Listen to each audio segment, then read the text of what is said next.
E, gente, quero convidar a todos para acompanharem logo mais à noite no Jornal da Band, que tem transmissão simultânea aqui na Band News FM, ou acessarem o YouTube para acompanhar novamente essa série especial de reportagens que vem sendo exibida ao longo da semana. E, aliás, o último capítulo vai ao ar hoje, da série especial Câncer, Virei Paciente, produzida e conduzida pelo repórter César Cavalcante. Uma série linda, corajosa, de muita sensibilidade, porque o César traz essas histórias todas contadas em parte em primeira pessoa. O César Cavalcante está com a gente para dividir um pouco da experiência dele com essa doença. Seja bem-vindo, César. Obrigada por nos atender. Parabéns mais uma vez pela série. Bom dia. Oi, Sheila, Carla, Megali. Bom dia para vocês, bom dia para todo mundo que está aqui na Rádio Band News FM. Pois é, essa série aí que está, inclusive, dando bastante repercussão, né? Felizmente, porque a mensagem que a gente traz nela também é de conscientização, mensagem de autocuidado, né? De cuidar da saúde, e tem muita gente que tem comentado, falando que está passando por isso, ou que conhece alguém, ou que já passou por isso também. Então, a gente tem observado muito isso nas nossas redes sociais. Dá para ver um passo a passo, dá para acompanhar um passo a passo de todo o processo, né, nessa série especial. Então, falando sobre o momento da descoberta, do diagnóstico, que é muito duro, os medos, os sentimentos, as angústias vividas, os tratamentos, os avanços, e também trazendo uma dose de esperança para aquelas pessoas que vivem esse momento, que enfrentam a doença agora ou tem um parente enfrentando. Conta pra gente um pouco desse passo a passo, César. Como é que foi o momento da descoberta? Talvez o momento mais difícil, ou depois, no tratamento, que muitas vezes é duro, é muito delicado. Qual foi o momento mais difícil? Claro, eu acho que o momento da descoberta foi o mais difícil, né? Mentalmente falando, depois fisicamente falando, claro, foi com o tratamento, né? As drogas que entram no corpo, a quimioterapia, enfim, para combater o câncer, mas se eu for escolher o que foi mais difícil, mais desafiador, foi realmente a descoberta, né? Porque eu não esperava de forma alguma. Como eu relatei, inclusive, na série, né? Eu fui fazer uma endoscopia, porque eu sempre tive refluxo a minha vida inteira, né? E meu médico, inclusive, não associa isso ao câncer que foi descoberto. Foi no estômago, foi no canal pilórico, um tumor de 8 milímetros, um adenocarcinoma, um tipo bastante agressivo. Então, eu havia solicitado uma endoscopia para o meu médico, médico que eu vi pela primeira vez, não me acompanhava. Imaginava que sairia talvez uma gastrite, alguma coisa do tipo, uma esofagite, que são coisas bastante comuns, né? A própria bactéria H. pylori. Mas quando eu abri o exame no dia 20 de janeiro deste ano, eu fiquei surpreso com a palavra carcinoma. Ali o meu chão caiu, né? A mente fica toda embaralhada. Isso foi à noite. Naquele momento eu corri para o hospital para saber como é que estava o resto da minha saúde, porque a principal dúvida era se eu sobreviveria. Ali foi o meu grande medo.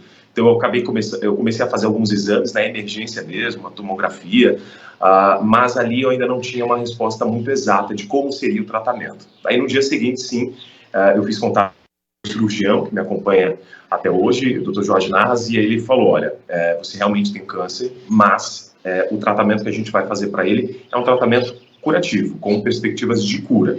E aí começou a saga, ainda muito assustado mesmo com essas primeiras palavras do médico, de que era possível superar tudo isso. E ao longo desse caminho eu não quis parar de trabalhar, né?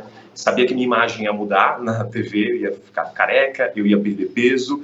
Isso acho que foi um empurrão para abrir o diagnóstico, mas com o tempo eu percebi que o que motivava mesmo era conscientizar as outras pessoas a fazerem exames, a se cuidarem da alimentação, a terem uma vida mais saudável, justamente para evitar isso, que vem acometendo muita gente, né? Pode se tornar até o final da década aí a principal causa de morte envolvendo doenças, né? Passando até as doenças cardiovasculares.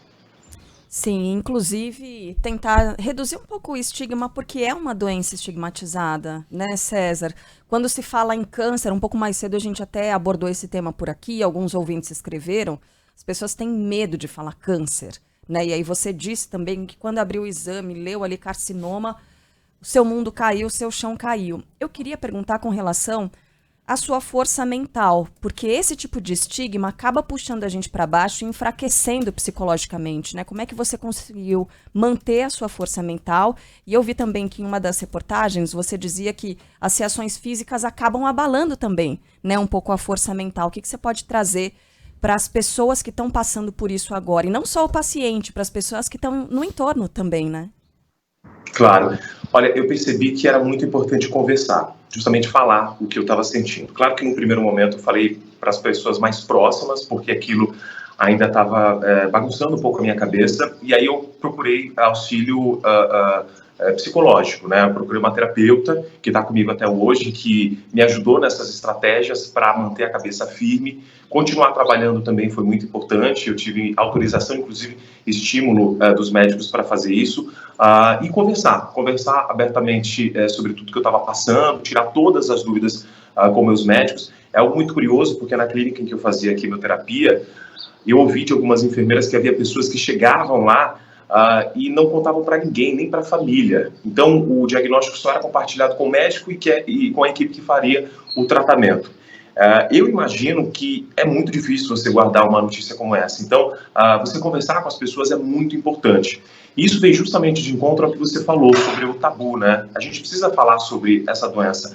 Ainda hoje há muita gente que nem fala o nome da doença, né? Isso a gente está em 2023, existem tratamentos, existem novidades na medicina para combater o câncer, mas as pessoas têm...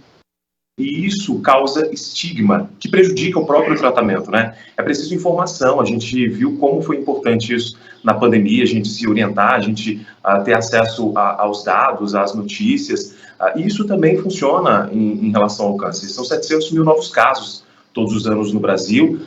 É claro que existem casos mais graves, casos menos graves, né? A gente sempre faz o alerta também para o diagnóstico precoce, mas é preciso falar sobre, é preciso quebrar muitos tabus de medo. Não dá para romantizar, obviamente, precisa ser tratada com seriedade essa doença, mas se a gente for tentar colocar debaixo do tapete, não adianta, gente. Ô César, eu queria que você contasse como é que foi você enfrentar esse período tão difícil com uma câmera ao lado e tendo de pensar não só na sua saúde, mas também em como você organizaria a sua série de reportagens, porque a gente está, quando está trabalhando, pensando nisso o tempo todo, né? Como é que eu vou encaixar isso que eu estou filmando agora? Que pergunta eu vou fazer? Como é que vai ser? E se isso para você foi um trabalho, foi um ônus ou foi uma terapia? Algo que o ajudou a enfrentar essa... Afinal de contas, você estava ali exercendo a profissão que você ama, né? Como é que foi para você isso? Foi como uma terapia, Megali, porque eu gosto muito do que eu faço, é satisfatório trabalhar como repórter, ir para a rua, ouvir as pessoas. Quando eu recebi essa sugestão, né, primeiro eu abri com a minha chefia, né, eu queria falar do meu diagnóstico, porque eu acho importante conscientizar, e houve essa proposta de fazer uma série de reportagens. No primeiro momento eu aceitei de pronto, vamos lá, o espírito jornalista falou mais alto, mas depois eu comecei a ficar com um pouco de medo, né, de revirar tudo isso, revirar o diagnóstico, revirar também as notícias negativas em torno de tudo isso e que envolve a minha própria saúde, né, expor a minha imagem dessa forma. Só que quando eu comecei a conversar com os pacientes, né, e pessoas que já passaram por isso também, e comecei a ouvir as histórias, as estratégias dessas pessoas, gente que usou o bom humor para passar pelo tratamento difícil de quimioterapia, gente que se apoiou na família, gente que se apoiou no esporte, isso tudo serviu como uma terapia para mim. Então foi muito mais fácil desenvolver esse trabalho, né? A gente fala bastante nessa série sobre superação, o que é possível fazer. Você está recebendo ali um diagnóstico muito difícil, mas é possível passar por ele, e como a gente vai fazer para passar por ele. Então, eu acho que tem um foco muito grande realmente na cabeça das pessoas, né, dos pacientes, o que é muito importante, e não só falando da boca para fora, mas cientificamente também, o paciente, ele que coloca a cabeça no lugar, o tratamento dele reage de uma maneira mais positiva. Então, para mim, acabou sendo como uma terapia fazer essa série de reportagens, e agora muito mais feliz vendo o resultado dela no ar. César, para a gente encerrar aqui nosso papo, que renderia 1 hora, certamente, de conversa, uma conversa muito importante para as pessoas. Em relação a tratamentos, a série também passa por isso, né? Os tratamentos disponíveis, avanços que houve, a quimioterapia continua sendo um dos tratamentos utilizados, a iodoterapia, alguns mais agressivos, outros menos. O que você revela nessa série? A gente trouxe novos tratamentos e eu acredito que grandes novidades vêm da imunoterapia, né? Tem um tratamento que ele é revolucionário, chama Carticel, a gente exibiu ontem no Jornal da Band, e você pode conferir também, né, no nosso canal no YouTube, no Band Jornalismo, e esse tratamento, né, é só um dos que estão sendo lançados, né, nos últimos anos.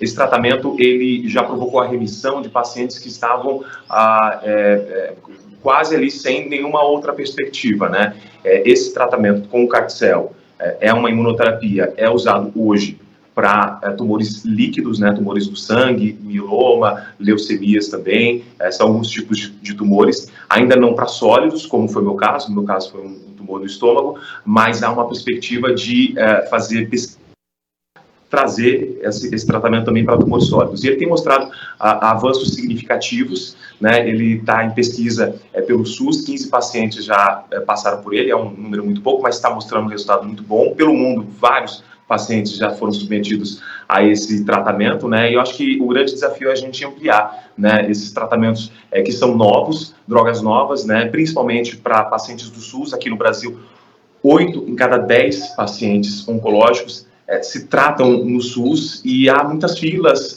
O SUS ele não dispõe, infelizmente, de medicamentos novos, mas a gente está vendo aí um movimento da ciência em torno de novidades, né? Então, para os próximos anos, a gente deve ter muita coisa nova para tratar, para combater o câncer.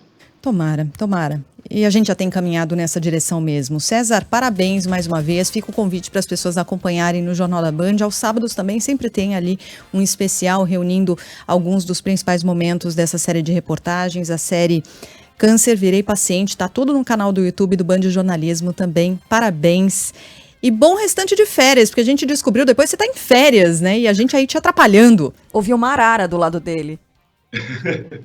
Não atrapalha de forma alguma, é um prazer poder falar sobre isso, é uma missão, inclusive. Eu estou aqui em Alto Paraíso de Goiás, na Chapada dos Veadeiros, aproveitando um pouco desse momento, 6 meses depois de um grande desafio que eu tive na minha vida, gente, mas de forma alguma, muito merecido, sempre aberto aí para poder falar. Escolheu bem o destino, hein? Nossa, isso. Aproveita muito, esse lugar é incrível, é um paraíso mesmo. Um beijo grande para você, até mais. Beijo, até mais.